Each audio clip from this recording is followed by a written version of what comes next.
échéancier. Pour la plateforme de clavardage en ligne, on s'était donné, par exemple, de faire ça sur 6 mois pour bien l'implanter sur le site Internet, de le rendre bilingue, bien entendu. Puis le démarchage, on échelonne ça jusqu'à la fin de 2018 pour aller chercher le plus de clients potentiels tout au long de ce mois.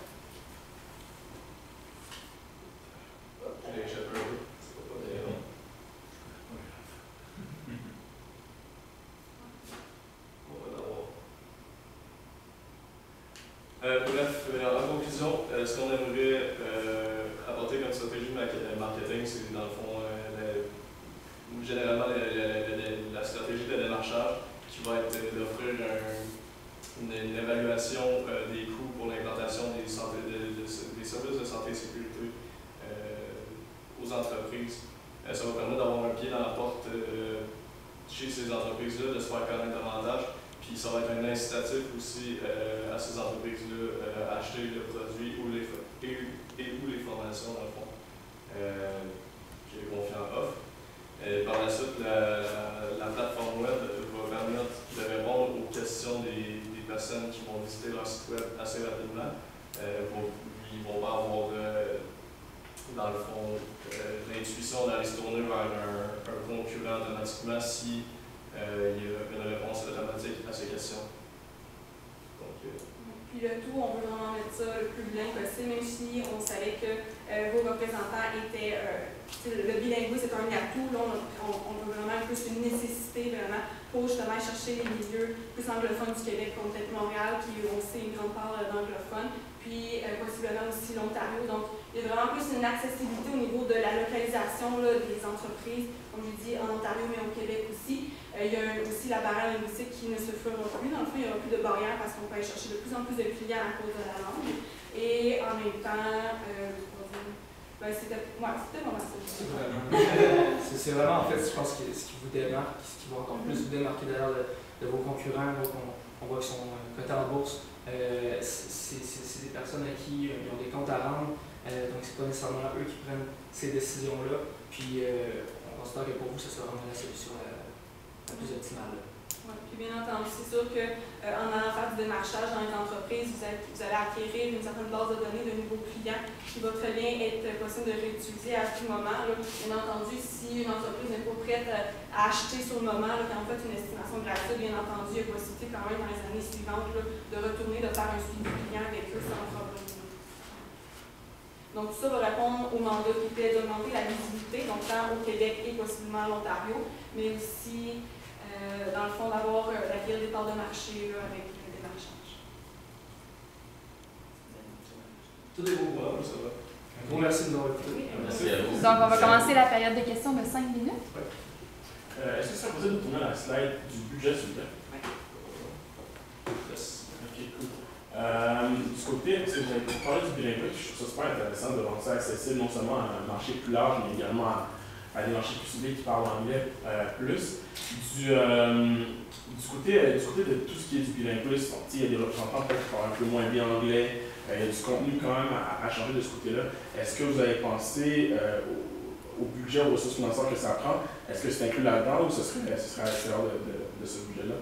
C'est vrai que pour rapport aux formations, plus pour avoir des personnes qui sont bilingues, c'est sûr que c'est pas inclus dans le budget, mais encore là, ce qu'on aimerait, c'est vraiment plus aller chercher des gens qui sont déjà bilingues préférablement. C'est sûr qu'il y a une certaine formation, si justement vous avez des ressources financières pour le faire, comme c'était écrit, là, vous avez quand même une bonne solvabilité. C'est sûr que oui, ça serait à inclure, mais préférablement des personnes qui sont déjà bilingues. Si je comprends bien dans votre structure ou votre stratégie, on augmente le nombre de reps. Puis, on a une plateforme. La plateforme, c'est du clavardage.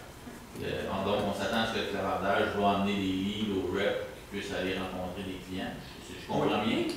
Qu'est-ce que ça représente en temps homme, une plateforme de clavardage web? C'est ça qu'on avait discuté. On s'était dit, est-ce qu'on met vraiment une main-d'œuvre à signer juste au clavardage, étant donné qu'on augmente déjà la quantité de représentants sur les routes, peu importe, on leur alloue dans leur salaire usuel, dans leur tâche aussi, une certaine période qui vont répondre au clavardage, parce qu'on est conscient que sinon, c'est sûr, ça apporterait une autre ressource financière d'un montant considérable. Donc, les représentants vont se loguer sur eux et puis ils vont faire Ça va être une distribution de tâches entre les représentants qui vont permettre de répondre. question.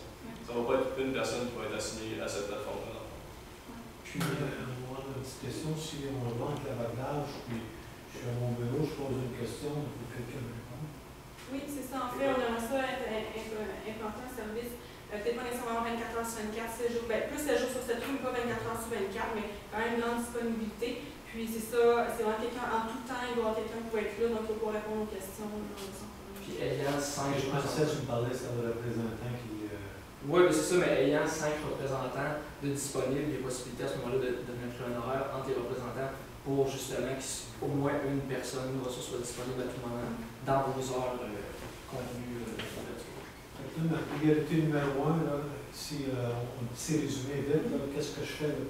En partant, ma priorité là, qui est pour vous là, très important à mettre en application tout de suite, c'est quoi? C'est vraiment le démarchage, d'aller rencontrer les nouveaux clients pour augmenter la visibilité au Québec et en Ontario. C'est la meilleure façon d'augmenter la visibilité, puis d'aller chercher de nouvelles parts de marché aussi. Quand on parlait des marchages, est-ce que parce que en ce moment, on a des représentants, puis c'est sûr qu'ils vont voir des clients sur le développement. Quand on parlait des marchages, est-ce qu'il y a une valeur ajoutée par rapport à ce qui se fait déjà, qu'eux, ils iraient chercher en particulier? Qu'est-ce que vous les avez pensé? Oui, en fait, on en avait parlé justement tantôt, on ne l'avait pas inclus, mais c'est ça, en allant faire une estimation, en offrant l'estimation gratuite. Donc, on a dit, on a déjà un pied dans la porte dans l'entreprise. Cette possibilité d'offrir, regardons, on est déjà là, on peut vous offrir des produits. Si vous êtes un client d'une valeur de plus de 10 000 $, potentiellement, il y a une certaine promotion, des certains rabais de volume là, qui pourraient s'appliquer parce que je suis là en ce moment. Pour inciter à l'achat au moment présent.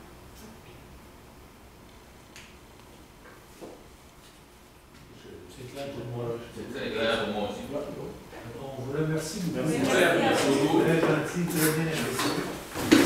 Good job. Ça va, bien job. Merci beaucoup. Je vois pas. Ok. Ta femme, il a du choix.